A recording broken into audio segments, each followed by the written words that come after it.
Est-ce que l'effondrement de l'Église catholique il y a 50 ans au Québec a laissé un vide existentiel dans le cœur des Québécois?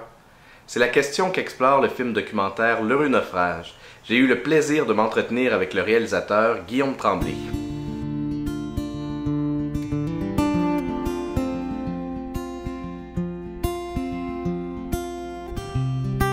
L'Heureux Naufrage, ça se veut un peu une espèce de... C'est un cri du cœur personnel, d'une certaine manière, puis aussi, je sens un cri du cœur du Québec. C'est une volonté de revisiter son héritage religieux, pas d'une manière religieuse, parce que d'un côté, on a été abusé de ça. C'est un naufrage, c'est heureux parce qu'il fallait quitter l'Église, mais il y avait des choses qui étaient intéressantes à aller revisiter, à aller poussiérer. Dans une de nos chansons, j'ai emprunté une phrase que j'avais entendue à la radio, quelqu'un qui s'était converti au bouddhisme, qui disait, à un moment donné, elle aussi sentait un vide, et elle disait qu'à un moment donné, il faut prendre son vide en main.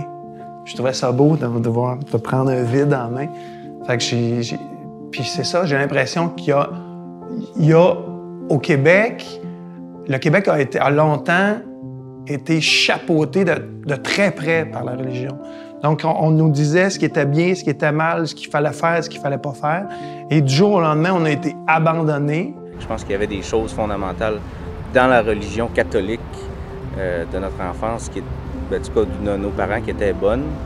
Mais le fait qu'on l'a oublié, qu'on a décidé de l'oublier, je pense que c'est néfaste d'une certaine manière. Puis le film veut revisiter ça.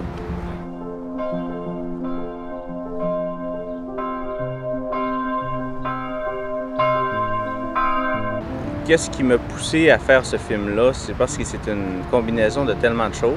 Je suis un peu à l'image de ce qui s'est passé à la Révolution tranquille, il y a environ 50 ans. Mes parents étaient très chrétiens, croyants, là, quand j'étais jeune.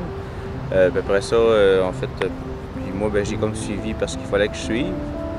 Puis à un moment donné, c'est ça, je me suis tanné, puis j'ai comme abandonné ça à l'adolescence. Mais moi, environ vers 22-23 ans, j'avais une quête de sens profonde. Puis c'est ça qui m'a fait revisiter un peu mon héritage, l'héritage que mes parents m'avaient donné, l'héritage chrétien qui vient aussi avec les valeurs et tout ça. Fait que je l'ai fait cette démarche, ma propre démarche à travers la vidéo.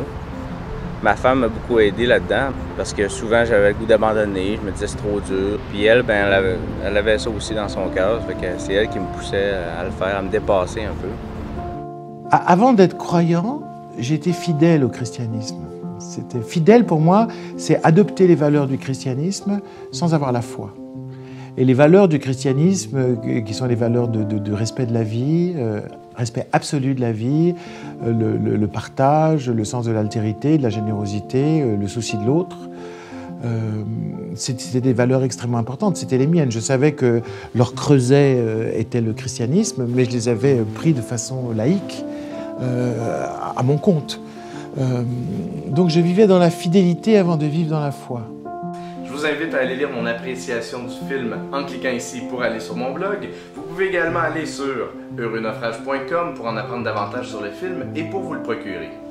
La semaine prochaine, on va parler de sociofinancement avec Guillaume Tremblay puisqu'il a financé une partie de son film grâce à la plateforme Indiegogo. Au revoir!